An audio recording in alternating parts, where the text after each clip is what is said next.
Two, one. All right. Mo, thanks for joining, bro. How are you? Riza, my pleasure. Good, man. It's been a while. How are you? I've been good, man. Yeah, it's been a while. It's like 2.5 years or something. I Something think like the that. last time I saw you, we were playing football together. Yep, back in the AIE soccer days. That was a good Yeah, time, huh? we were kicking ass.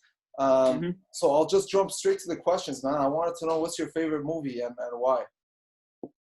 What's my favorite movie? Okay, so this is an interesting question because I haven't, I'm not a big movie guy nowadays, Okay. but I still have like my collection of favorite movies throughout my childhood and growing up. I'd say my number one favorite movie for various reasons is The Lion King. And Okay. I think you're obviously familiar with the movie. We kind of grew up around the same time, around the same area. So like anyone who grew up in the 90s, they're probably familiar with Lion King. But why I love it so much is that um, there's like the protagonist Simba and the antagonist Scar, and I'm talking about the first part of the Lion King here, and they sort of go head to head in a way. And I didn't understand why, like, what the purpose of Disney creating these types of movies are until now, but it's perfect because when you're teaching kids about the powers of good and evil, like what better way to do it than through a cartoon? And there's this scene where, well, the build up to the scene was like, okay, Simba runs away from his home because his father was murdered, and his uncle wasn't the source of good that told him, okay, it's not your fault, Simba, calm down. He's like, oh no, this is totally your fault. Everyone's gonna blame you. You have to run away. So he runs away. He finds comfort in Timon and Pumbaa, and he starts hunting insects instead of like hunting, animals like lions are supposed to do. And then Nala finds him, and she basically breaks up the gang of Timon, Pumbaa, and Simba. And she tells him, okay, you need to come back and fix what's at home because it's really broken right now.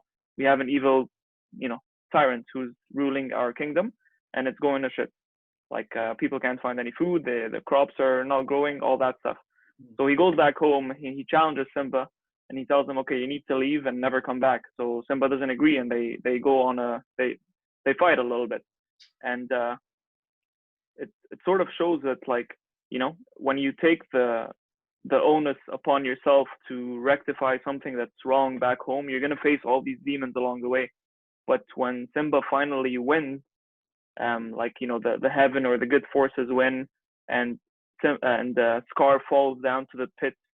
If you remember that scene, there was a pit of fire at the bottom there, at the top of the cliff, and it's like signifying that Scar is down to the hell which he came from. And then his own people start attacking him, like the hyenas, and they eat him out, and basically that's the end of the scene. And then the very next clip is rain starts pouring down, indicating a time of flourishing due to this new king being present upon us.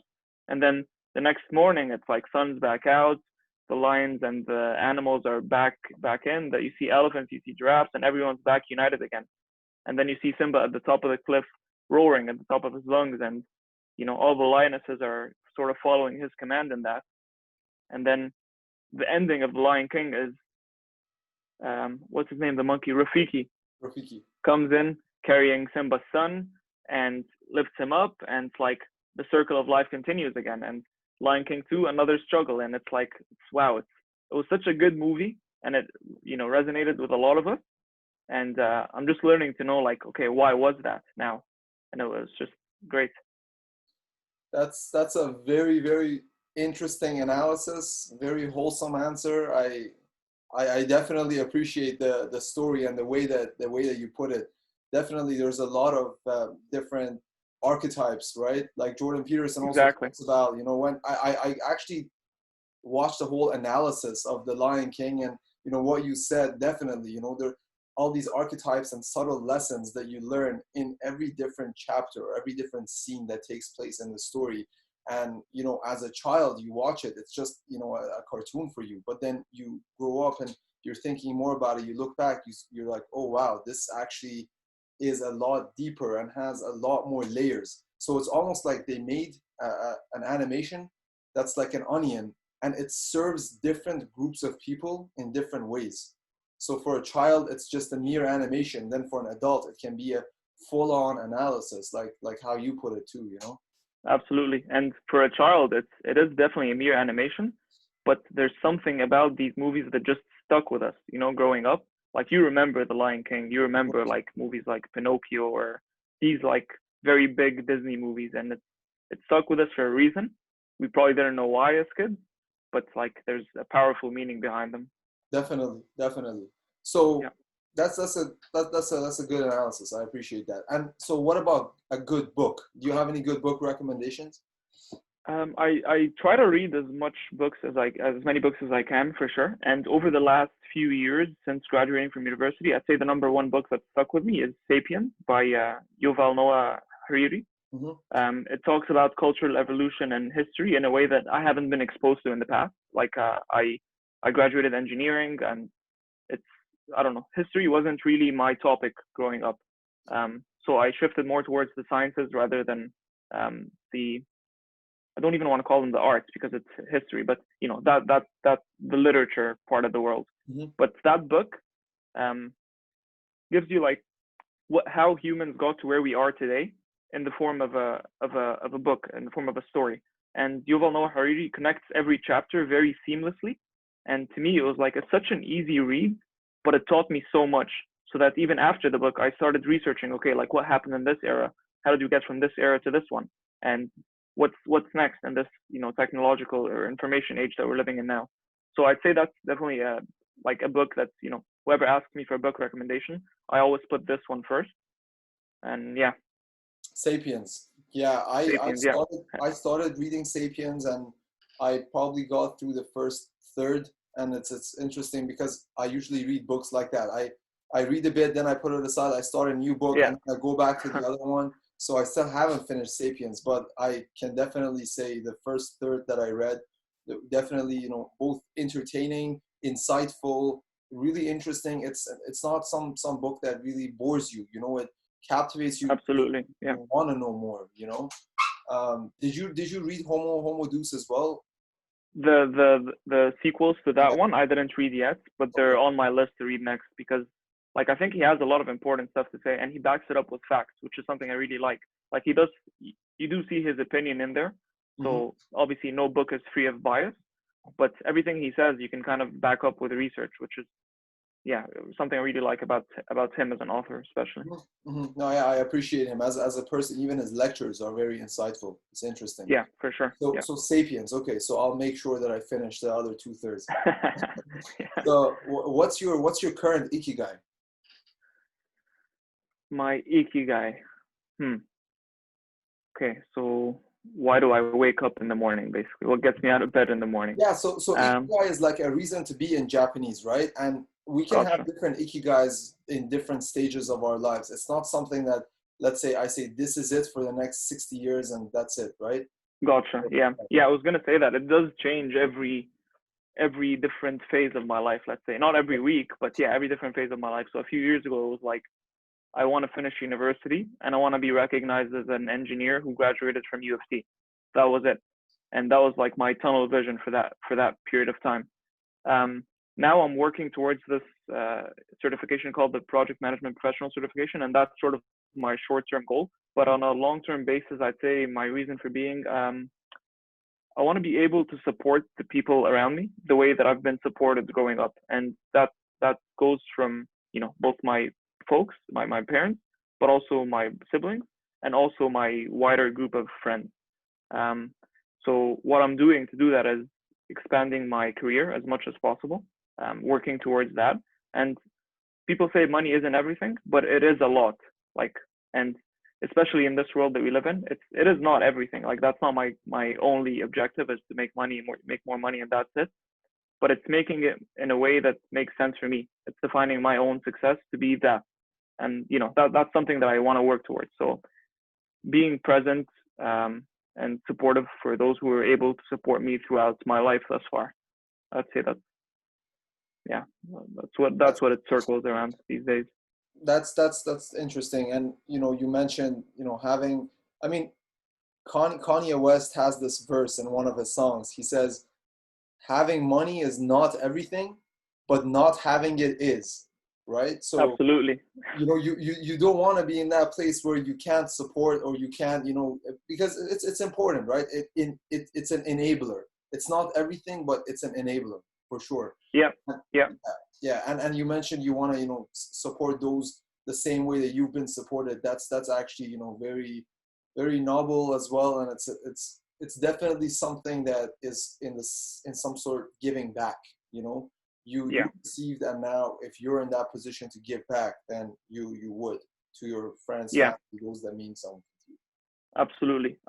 I try to think of it as like a selfless way, but it honestly is a little bit selfish too, because like what I truly believe in is that the value in your life or the happiness that comes in your life is due to the people that you surround yourself with.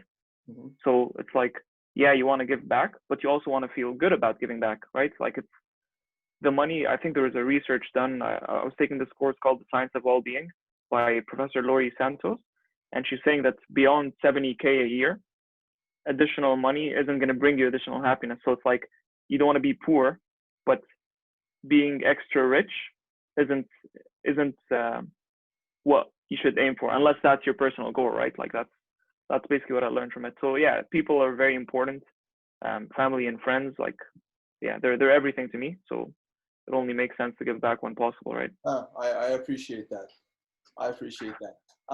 So what new skills are you trying to learn these days? When the quarantine started, Raza, I tried to learn the guitar. Oh, I nice. learned a couple of songs like Happy Birthday to You and Twinkle Twinkle Little Star, Hey, but that's I good don't to know, I know. didn't get very far. It's a nice song, right? But I didn't get very far when trying to learn like more advanced songs, and I don't know why. Um, Maybe it's like a mix of interest and this uh, mental limit that says, okay, I'm too old to learn this new Hmm. skill, which isn't the case, right? Like you hear of people picking up the guitar as late as like 40s and still excelling at it. But I don't know, maybe it's a matter of readjusting my mental limitation and also like putting in the work, because it is a lot of work and it is boring when you're trying to get a song and you're not getting it time and time again. You need to like persevere at it to get better at it.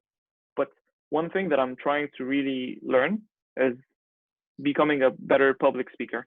And I don't know if you know this, but I work as a project manager.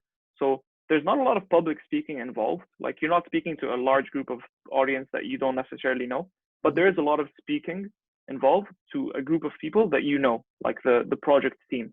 So when I said, okay, I want to become a better public speaker, I was like, okay, what can I do to help that? And I started approaching my meetings like, okay, what if there were people listening to this that didn't know who I was, that didn't know what the project was about. So I tried to envision this scenario in my mind where like I'm going in and I'm speaking to a group that doesn't know anything about me. Um, so I try to speak in a way that I see other public speakers do. Um, that's one skill that I really think is valuable, Hmm. and I really want to get better at it. And maybe it's just a personality thing, but yeah, public speaking I think is wow. Like when I look at good public speakers, and there are a lot of them thanks to the internet, but they are rare, right? Like, For sure, and being able to tell stories. I mean, I know that you said that's something that you're trying to get better at, but I do want to give you a shout out, especially on the first question when we were talking about Lion King and the whole story that you went through and the way that you broke it down and you analyzed it. That actually caught my attention. That was interesting. I appreciate it, man. That means a lot. Thanks. And that's definitely a good skill to have, like you said, because being able to transmit your thoughts and express yourself in such a way that other people can also see through your lens is something that's very important. And nowadays people's attention span is not that high anyway, so you do want to learn how to speak with people in a way to have their attention. Yeah, for sure. Completely agreed. Interesting. Okay, and okay, so let's move to the next one. What's your biggest fear? My biggest fear. Okay, so I'll tell you a little story. And I'm not sure if you know the story through our groups of friends in university, but basically the story is in my second semester of engineering, Hmm. I failed 3 courses and I was basically asked by the school to take a 8 month probationary period. Like they're basically punishing me for doing bad at school, which it's fine, like that's an approach and it worked for me. But ever since then, when I got back to school and I started my career and everything, my biggest fear has been the fear of failure. So not just failure to my own success criteria, but failure towards the people around me. So when I failed that year, there was an impact obviously to my parents, to my siblings, to my friends, and I felt really bad about it. and also internally I felt bad. I was like, oh wow, I couldn't even finish this thing that I committed to. Hmm. So I realigned my commitment and I went into school with a different energy. It's like, okay, I took on this responsibility, so let me do good at it. And ever since that 1 year happened, I'd say that's been like a very important defining period in my life. So ever since then, my fear has been my fear of failure. And what I do to tackle that is just try extra hard. Like, just tell myself, like, okay, is this something I'm committed to? If the Hmm. answer is yes, then I'm going to give it 100%. If the answer is no, then I shouldn't be committed to it. You know what I mean? I see that, and that point in your life was a reality check for you. Absolutely. Yeah, absolutely. I mean, towards up until that point, my grades have never like, going through high school, it was like Mhm. 80s, 90s, and we were the top achiever in the school. When I came to UFT for some reason, it was like, okay, so a lot of questions and a lot of difficulties going on at the time, being a newly immigrated family to Canada and all that. And I let it affect my school.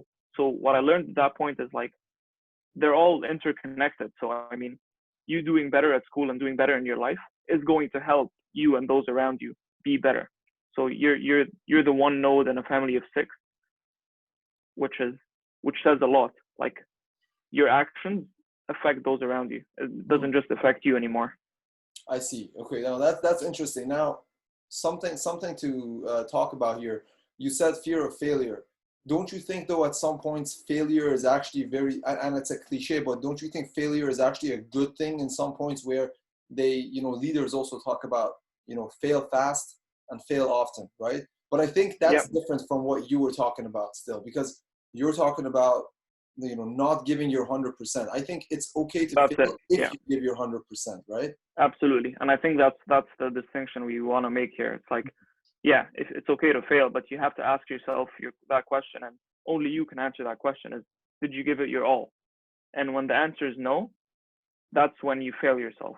But Yeah. if you gave it your all and you fail, quote unquote fail, then that's not a failure because you Mhm. tried and you gave it your all. And most people don't try, right? So it's like you should give yourself a pat on the back for that at least. But when that school experience happened, I knew deep in my heart that I didn't try. So that's why it was a real motivator for me and why it was a real defining period for me. Makes sense. So, and that's very important. So, leading into that, fear, insecurities, they go hand in hand sometimes. So, how do you deal with that? How do you deal with your insecurities? Um, hmm. I tried my best to face them and not avoid them. You know what I mean? Like if there's a conversation that I want to have with someone that I know is going to be an unpleasant conversation, I just bite the bullet and go for it and hope for the best. Like Brother. try, prepare as much as you can, but at some point tell yourself, okay, I've prepared enough and this is the best I have. This Mhm. is the best version of me coming in with this question or this conversation, and I have to give it a shot. So I'd say it's facing them as much as possible and avoiding them only when necessary. I see. Um, Okay. yeah. So confronting them head on. Otherwise, they're slowly gonna creep in and get bigger and bigger. Then at some point, you're just too afraid to face that dragon or that beast. Yep, absolutely. And even internally, like if there's a conversation that I think is gonna help me think better, and I just keep shutting it down, or like not talking about my feelings or something like that, it's gonna build up inside me, and at some point, it's gonna burst out in a way that I may not be able to control, right? But if I think about it rationally and I just confront it, Hmm. it may lead to a better scenario or a better circumstance. For sure, for sure. No, that Yeah. makes sense. So, no, that's a good point. And a quick transition here to talking about obviously like relationships. You build a lot of them. You have friends. You have family. What are some red flags that you see in relationships for yourself? What do you consider as red flags? Now, this can be intimate. It can be a business Mm-hmm. partnership or a friendship, anything like that. Gotcha. So I'll tell you about me and my current partner. She lives in London, UK for the past year and a half, and we've been doing long distance for the past year and a half. Hmm. We've been together for about 5 years, so like we've built a relationship prior to that. But when she moved to London for long distance, it changed the dynamic of the relationship a little bit. So I'd say red flags in a relationship for me, and thankfully this if I had faced it before, it was something that we tackled early on, but it's not trying. It's like getting to a comfort zone where you're okay. Like I know how your day's going. I don't need to ask, I or see. like I know what you're doing today. I don't need to ask how it went, kind of thing. So it's lack of attempt. Lack of attempt. That's That's good. definitely a red flag. And I haven't had like a business partner per se, but let's say like stakeholders on a project. It even applies there. Like if you don't try to satisfy your stakeholders, that shows that you've sort of decreased your commitment to that project, and it goes vice versa. If stakeholders on a project aren't as involved as they should be, they're not trying as much to, bring value to the project. That shows a lack of attempt, and it flags something that is a potential to go south very fast if not addressed. Interesting. Okay. That's a very good point, because you're almost saying, the opposite of love is not hate, it's indifference. And when you don't try, that's very indifferent as well. And, cruising without really putting in that much energy or effort or anything like that kind of creates complacency, and, eventually it kind of separates people from each other, right? Yeah, absolutely. And you're saying love and hate, and like I think they're two sides of the same coin. So if there's a hate that you're feeling towards something, you know, and if you have an opportunity to do something about it, then you can turn that into love. But if you're indifferent about it, then you're not going to be acting on it, Exactly. and it's Yeah. just going to build up in you, right? It's Yeah. Yeah. Yeah. not a good Exactly. recipe. It's good. I mean, hate is definitely better than indifference, like you said, because I at think least so. you have some energy there to do something with it, to transform it, right? I think so. I really think so. Yeah.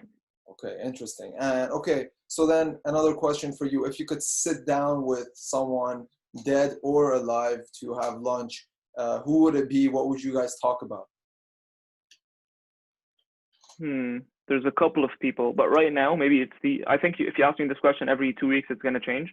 But right now, ever since Joe Rogan's podcast went on Spotify, I've really wanted to talk to him about like his early days, because now he's known as a world famous podcaster and amongst other things, and he has millions of subscribers and listeners. But his early days didn't start like that. Like his early days where YouTube was just starting up, he's just starting to talk to people, and even if you look at his old podcast, the way he manages those podcasts is very different than how he does today. Like you see how he has improved over the years. So what I want to talk to him about is like, okay, what was your early day like? What were your early days like? What made you launch this? Did you have a vision for it becoming this way at the beginning? And yeah, like Joe Rogan's the guy. I I'm a really big fan of him. And you were saying how people don't have high attention spans nowadays. That's absolutely true. But Joe Rogan has podcasts that go on for hours, and I don't know. I still find them interesting. Like what is that recipe? Like how did he do that? I'm with you on that, man. I'm one of the guys who really appreciates his work as well, and I've been, not from the beginning. Maybe 3 years ago, I started watching him, and obviously, even in these 3 years, he's grown a lot. And talking about attention span, one of the things that I really think he does well is listen and ask very interesting questions, and has really good flows in his conversations. And not just that, Yeah. even the guests that he brings on, it's almost like turned into an online university. Anything you want to know about, you can know through Joe Rogan. You can talk about sleep, about the benefits of, I don't know, different sorts of drugs, about everything. He talk politics. He brings on Elon Musk. He brings on Bernie Sanders. Then he brings on UFC fighters. Like, it's a whole diverse range of people with different backgrounds, and he really lets them talk and listens. He doesn't have any agenda behind Yeah. it, or so it seems like.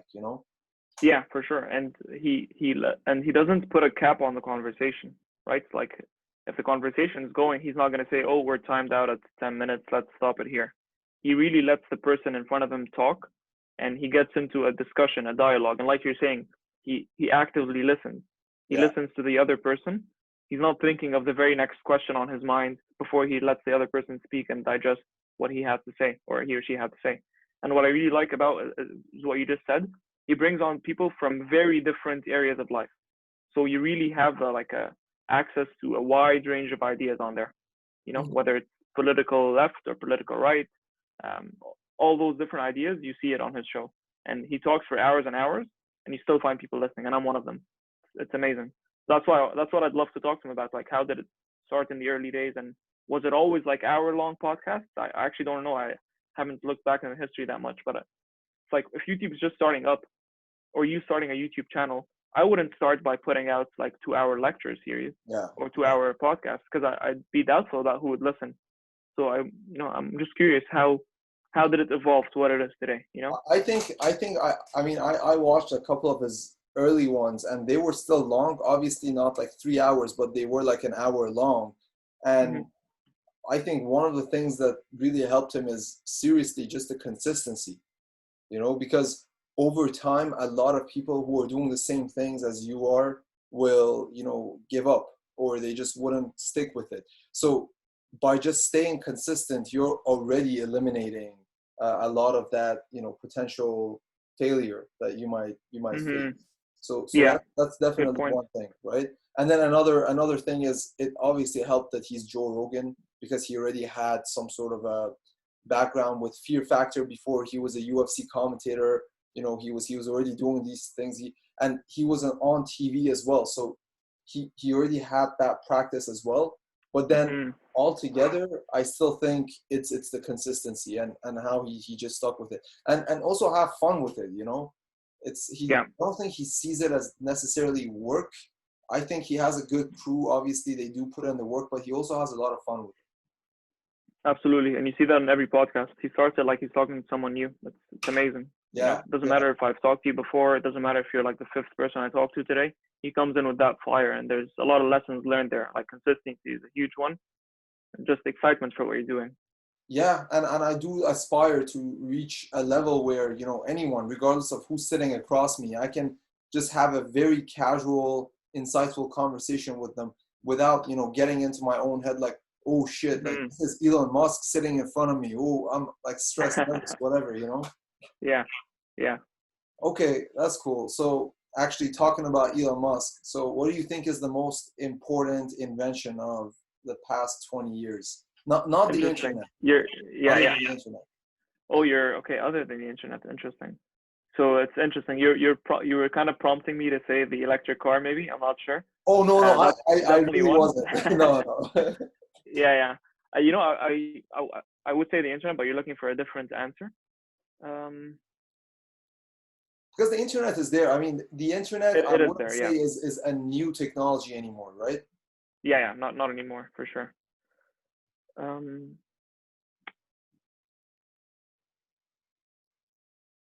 Was YouTube an invention? Do you consider YouTube an invention, or is it part of the internet? No, I mean YouTube is an interesting platform, honestly, and it's it's an app. It's like a launch of a feature in the technology space.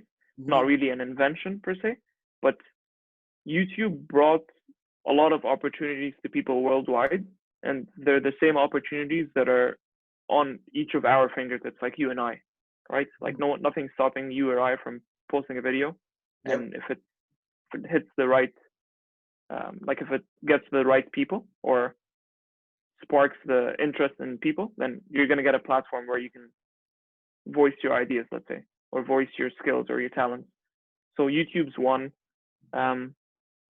Electric car, even though you weren't prompting me to say that, is definitely one, because if we're going to get to cleaner air in our cities, there has to be an alternative to, initially it was diesel cars, and even an alternative to gasoline run cars.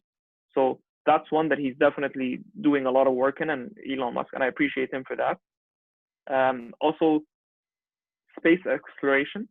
It's not a technological, like we landed in the moon in the, I think, the 70s or the late 60s, but I'm very curious to see what that brings.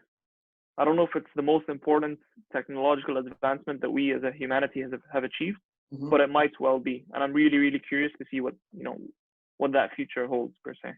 That's cool. That's interesting. So going back, YouTube and then electric cars. So YouTube, I definitely agree is very important, because it's almost like you said, we all have access to it. So it's almost like it's such a scalable platform where you're able to share knowledge with very minimal work, you're able to share your knowledge with an infinite number of people, or as many Yep. people exist on Earth and who have access to the internet. So it's definitely a positive sum game in that sense, where everyone is benefiting from it, rather than if it's like a zero sum game where only a few select people with a certain status will have access to this level of information, right? So Yeah, YouTube exactly. open that up, that gate. Yeah, Electric and cars, yeah, sorry, go ahead. no, and even like just what you were saying, it's not a zero sum game. Like if you're posting some content on YouTube and I go ahead and post similar content, it's not saying that I'm taking away from you per se. Like there is competition, obviously, in certain spaces, but I could be preaching to a whole other audience, and you could be preaching to a whole other audience, and they could even have certain features in common, right? So Yeah, it's yeah. definitely positive for the vast majority of us. There's obviously some cons, but it's overall positive, I'd say. There's cons with everything, right? You can't ever have Absolutely. something with no cons. But for sure, I agree. And you said electric cars as well. That's also something else where not just electric, but also cars are becoming automated, and what the Yeah. future for that can look like. And obviously, like there are debates now around whether or not the battery is, more eco-friendly than, let's say, the Hmm. the carbon dioxide that's being generated by normal cars right now. But even that over time, they can make it better. They can make it more efficient. It For can sure. be better, right? Yeah. And I mean, we started first by diesel and then we went to gasoline, which is more, environmentally friendly. Who knows what'll happen with the battery? exactly. So this transition, like we're still in the middle of it. No one necessarily knows for sure, that Hmm. this is not going to work. Obviously, it's been working, and it has a potential to become a lot more efficient. You know. Agreed. Agreed. And you said space exploration. That's also really interesting for sure. There's a lot of resources on moon. There's a lot of resources, like they say that we have a lot of ice or frozen water on the moon. If we can find a way to actually melt that and transport that to Earth, then we would have like a lot more water, or abundant sources of water, right? Yeah. Yeah. It's an interesting space for sure. Yeah. Okay, so that's cool. Space exploration. Now, this leads me to the next question. What about the future excites you? Because space exploration can be one of them, but what about the Hmm. future excites you? Being in this information age or technological age, however you want to call it, it's like there's some advancements that have happened in the past few years that sort of like I don't know, like I personally couldn't predict, and a lot of people couldn't predict, and they've benefited humanity in a large way, Mhm. like Amazon one day shipping. Wow, you know, like I'm just That's curious, what's the next thing that's gonna wow us, and I'm hoping it's space exploration because I'm very curious to see what's out there, like whether it's different, organisms or alien. like is it possible for humans to actually live on other planets? Like very curious to see what's happening there.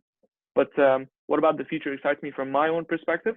So I graduated university 2 3 years ago, and right now I'm just starting up in my career, let's say. So I'm very excited to see what's gonna happen. Like I have like a vision I have of myself, 10 or 15 years down the line, and I want to see, okay, how that happens and what the actual is versus my forecast for what it is. And regardless of what it is, I don't think I'll have regrets in life. I'm just not that type of person. But yeah, I'm definitely curious to see what it holds in that sense, because careers have also changed a lot, right? Like my parents, for example, when they got into their jobs right out of university, they were there for like 10 plus years at a Yeah. minimum. You know, with nowadays it's a bit different. Mhm. So I don't know which type of group I'm gonna fall under. Curious about that as well. Right now, people are definitely not sticking around in one organization for 50 years just to, collect Yeah, a yeah, lot of pension, or go for pension plans later on and things like that, right? Um, yeah, exactly.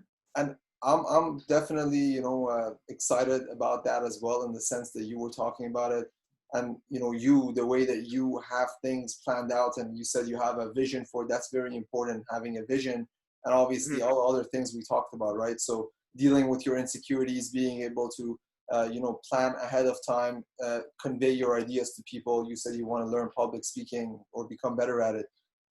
Well, I mean, it seems like you're gonna have a bright future. You know, it's exciting, man. Looking forward to seeing what's going Here's on. the hoping. Yep, absolutely.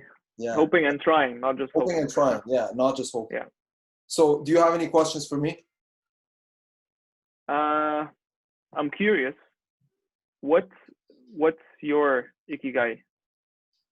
Okay, that's an interesting question. Right now, at this point in my life, my ikigai is to build meaningful relationships. So I want, because relationships are very important to me. Whether it's friends, family, you know, people that I meet, I want to make sure that I don't just surround myself with people that are only there in my good times, you know, Hmm. but more like they're there when I'm going through really hard times as well. And, you know, something that's more of a give and take, not just, you know, give or take. Hmm. So that's something that I've been, you know, trying to be conscious of, the energy and the people I surround myself with. Gotcha. That's amazing. And I mean, you asking me to be on this podcast is a step forward in that direction, I'd say. So thanks so much for having me on here. Oh, appreciate having you, man. Good chatting with you. It was a long time since I've spoken to you. So Yeah, for sure. It's been a thanks pleasure. for taking the time to do this. Yeah, man, for sure. My pleasure. All right, man. Take care.